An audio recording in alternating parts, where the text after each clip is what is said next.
Product not yet rated.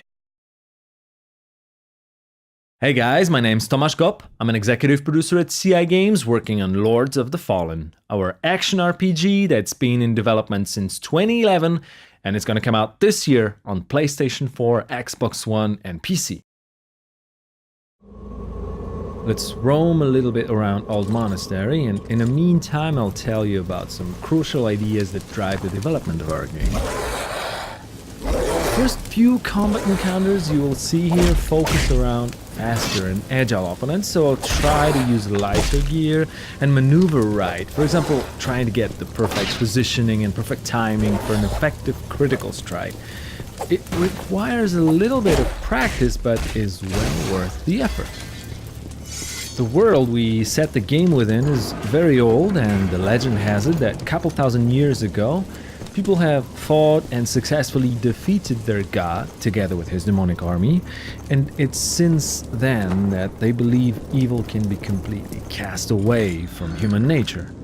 Each individual who commits a deadly sin is forever marked with a tattoo across the face, becoming an outcast for an entire lifetime.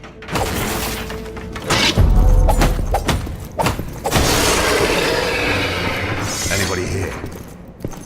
Harkin, our hero, has a very dark past behind him, and because of that, when the demons, or the Roger as we call them, started to reappear, he is assigned to face the threat. It's almost as if people believe that they can fight evil with evil. Oh, and by the way, it's worth mentioning that we really put a lot of work into highlighting the feeling of intense duel within each single one-on-one encounter that you will come across. Here, this next enemy normally would not be much of a hassle because he's mainly attacking from a distance, but surprise, surprise, there's a second one. So we gotten ourselves into more or less a 1 versus 2 situation. If I want to be extra efficient in situations like this, I always try to pull off a special dual-wielding combo with the daggers. It requires the timing, but the DPS is definitely worth the try.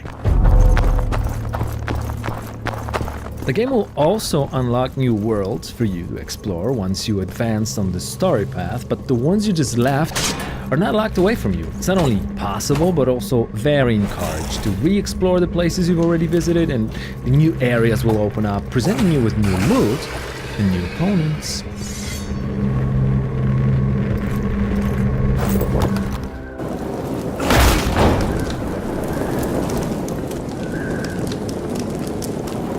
All quiet here too, old man. I'm not leaving without answers.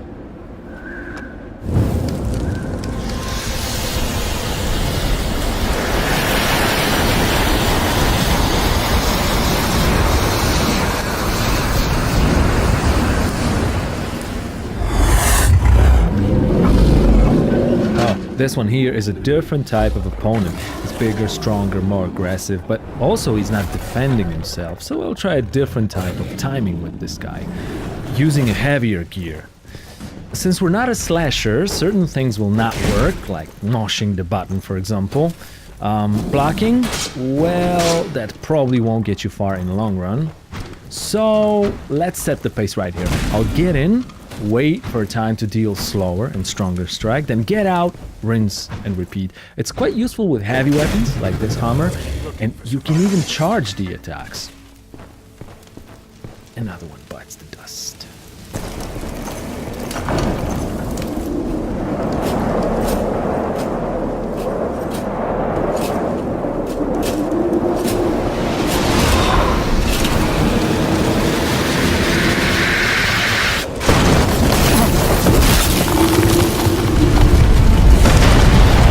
Okay, let's jump straight into a boss fight now. This is going to be the first boss of the game. We call him First Warden.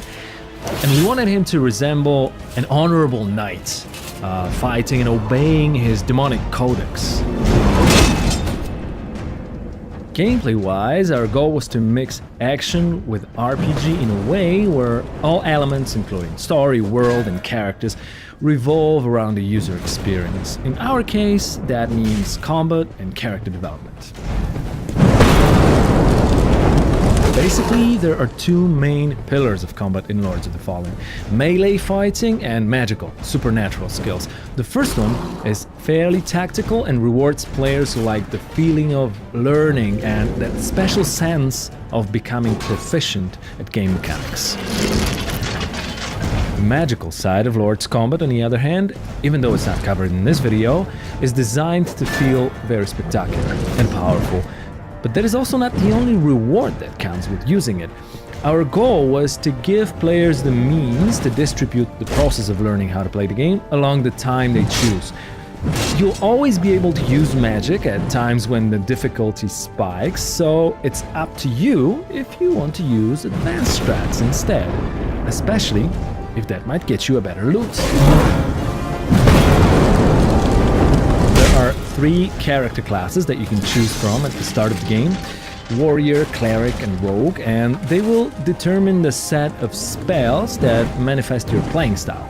Apart from that, the statistics of a character, the gear that you want to use, can be freely mixed regardless of its suggested class association. For example, if you're more into heavy weapons but still want to keep that light rogue armor, there's no reason not to try this combination out. Or defensive play with a shield or an offensive dual weapon approach, they both can be mastered and become lethal with enough skill and persistence.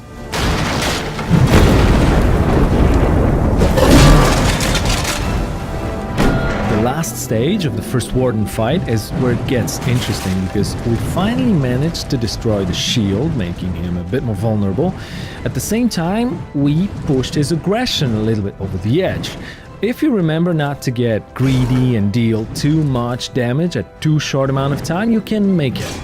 Just please try to avoid his special attack, as it can stun lock you, and of course, we wouldn't want that, would we?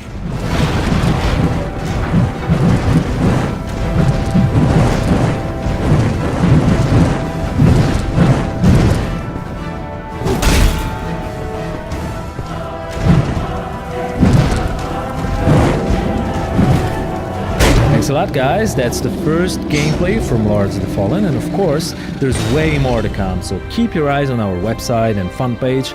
We want to make sure you know everything you wish about our game before it gets to your PlayStation 4, Xbox One, and PC.